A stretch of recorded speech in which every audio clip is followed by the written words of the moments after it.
Absolutely इमाम, मैं अभी मैच की आपको पता है कि डिफरेंट वेबसाइट्स पे विनिंग प्रोबेबिलिटीज जो है वो निकाले हुए होते हैं। So there was a point in time when Multan की जो विनिंग प्रोबेबिलिटी थी that was 99%, 99 point something percent, और वहां से इस्लामाबाद यूनाइटेड जो है वो मैच आके जीता है। साइकोलॉजिकली, नफ्सियाती तौर से, how big a blow this is for Multan Sultan? क्या मुल्तान सुल्तान बहुत जल्दी पीक कर गया था इस टूर्नामेंट में, और अब वो उनको जो है वो ज़रा प्रॉब्लम हो रही है गालबन इस विशेष सर्कल से अपने आप को बाहर निकालने के लिए? So how do you see them going forward इमाम?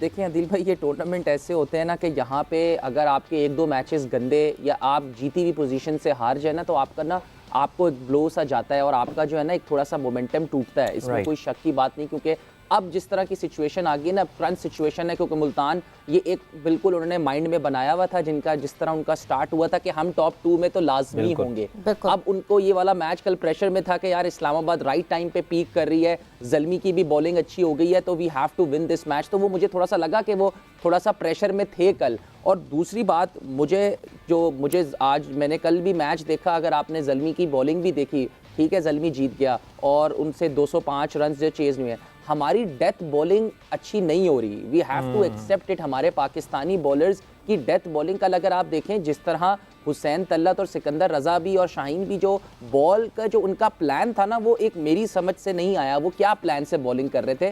और अभी मिसबा भाई ने भी बात की कि इलियास ने थर्ड मैन और आपका पॉइंट ऊपर है और आप यॉर्कर कर रहे हैं ऑफ स्टंप के बाहर, तो मेरे लिहाज से वो एक फ्री हिट सी बन जाती है। आप उसमें कोई, मुझे अभी तक नहीं नजर आया लाहौर के अलावा कि लाहौर की जो डंडों में यॉर्कर करते हैं। देखें, जब आप बीच में विकेट्स में यॉर्कर करते हैं ना, आपके पास लेग बिफोर का चांस है, आपके पास विकेट्स का चांस है, यहाँ पे एक बहुत मुश्किल हो जाता है। तो दूसरी चीज़ ये है कि मुल्तान अब फंस रहा है कि बार बार हम इस बात पे कहते हैं कि जी एक एक्सपीरियंस, एक जेन्युइन फास्ट बॉलर, उसका मकसद हरगिज़ यही होता है कि एक एक्सपीरियंस जो आपको बचा सके, एक सेकंड प्लान आता है। अभी इनका अनवर अली बहुत अच्छी बॉलिंग कर रहा है, तो जिस वजह से ये बच रहे हैं। लेकिन अगर अन्नू भाई को अगर आप बीच में 6 ओवर में थोड़ा एक्सपोज करेंगे, तो Anwar Ali can go for बहुत ज़्यादा रन्स जा सकते हैं, क्योंकि जिस तरह की विकेट्स हैं। और एहसानुल्लाह, जैसे मिसबा भाई ने कहा, अपनी एबिलिटी से ज़्यादा इस परफॉर्मेंसेस दे रहा है इस PSL में। लेकिन इसके अलावा आप देखें तो उनका कोई ऐसा थ्रेट नहीं ले रहा। जो उनका मेन थ्रेट था ना कराची में,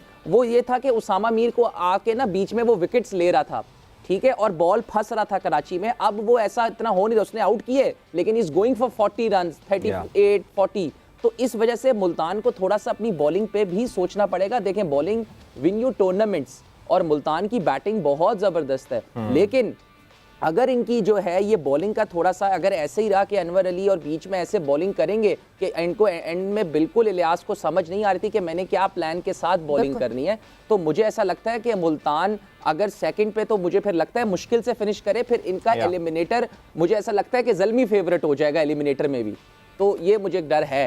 बिल्कुल। और मिसबा, जहां बॉलिंग की ये बात कर रहे हैं, मुल्तान सुल्तान की बॉलिंग की बात की इमाम ने, कल क्या ट्रिक मिस कर दी रिजवान ने कि अब्बास के ओवर नहीं रखा, इलियास को आखिरी ओवर करना पड़ा, या फिर शायद he was going for the किल कि नहीं जी देन एंड देयर फ़हीम को आउट कर दिया जाए, रोक लिया जाए, मे बी ये थॉट प्रोसेस चल रहा था?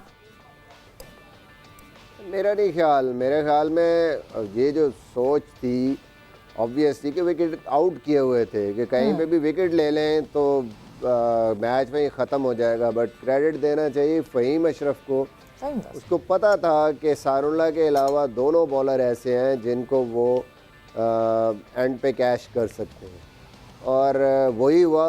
एहसान को उसने आराम से वो निकाल दिया और दूसरों को उसने अटैक किया। इवन अब्बास भी उस तरह की बॉलिंग नहीं कर रहे। देखिए आप, मुझे ये समझ नहीं आती कि पूरे ओवर में बॉलर्स एक यॉर्कर मुश्किल से मारते हैं, एक यॉर्कर। अब पिंडी की पिच पे आप स्लोअर वन भी उतना इफेक्टिव नहीं है, ज़रा सा 19-20 बॉल। अब जो वसीम जूनियर से छक्का खाया है कल उसने स्लोअर वन करके, मतलब आपको समय वसीम का सबको पता है, इतना अच्छा पिच है, पेस है, बाउंस है, उसके लिए थोड़ा सा शॉर्ट ऑफ लेंथ अगर उसको बॉल करो तो उसके लिए मुश्किल है। आप स्लोअर वन करके उसे ये निशानी है कि आप बंदे को नहीं देख रहे सामने कौन खेल रहा है, कंडीशन को नहीं देख रहे कि कहाँ बॉल करना है।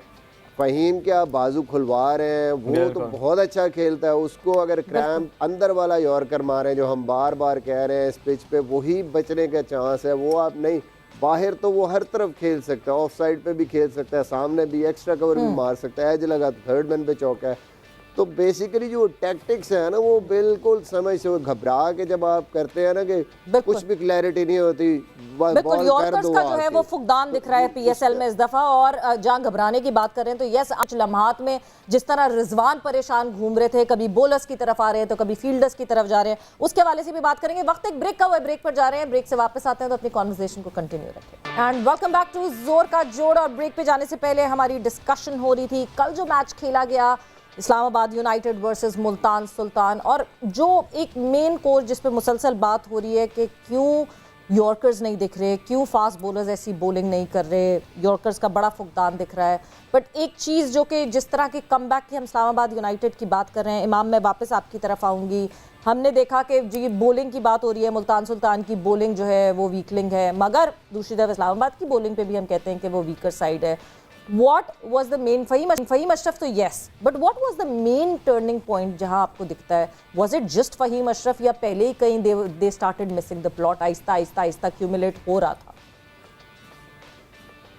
देखिए उनका स्टार्ट तो अच्छा हुआ था, इसमें कोई शक की बात नहीं है, और उनके आउट हुए हैं, विकेट्स गए हैं, लेकिन जब आपके पास इतना पावर हाउस होता है ना, और इन फॉर्म पावर हाउस, जैसे कि आप देखें आसिफ अली की इस टूर्नामेंट में अभी मोस्ट ऑफ द टाइम मेरा नहीं ख्याल है आसिफ ने किसी मैच में 20 बॉल भी खेले हैं, उसकी उनकी बहुत कम बैटिंग आई है। तो जब आपके पास इतनी बैटिंग लाइनअप हो ना, तो आपको एक ऑब्वियसली आपको एक एक्स्ट्रा सा कुशन सा मिल जाता है। और जिस तरह बहुत अच्छा लगा कि शेडी का फॉर्म में आना, तो उनके लिए उनका मोमेंटम जो इस्लामाबाद यूनाइटेड का ना, वो मोमेंटम, जैसे इंजी भाई ने भी बात की थी, मिसबा भाई ने कहा कि मोमेंटम नहीं जाना चाहिए किसी, जब आप चेस कर रहे होते हैं 200 पार, तो उनका मोमेंटम कभी भी नहीं जाता, वो एक ही मोमेंटम से खेलते हैं। और जिस वजह से शेडी भी आप देखें लास्ट मैच में भी हालांकि इफ्तिखार को 2 छक्के मारे मुनरो ने, लेकिन शेडी ने भी चांस लिया है। आजकल की T20 क्रिकेट ऐसी ही है कि अगर आपके पास ऑफ स्पिनर आया है और आपको चार्ज कर सकते हो तो आप करो। तो ये हम पाकिस्तानी प्लेयर्स को सबको सीखना है कि यार अगर मैं भी लेफ्टी हूँ, अगर लेफ्ट आर्म स्पिनर लगा और अगर मुझे ऐसा लगता है कि मैं इसको छक्का मार सकता हूँ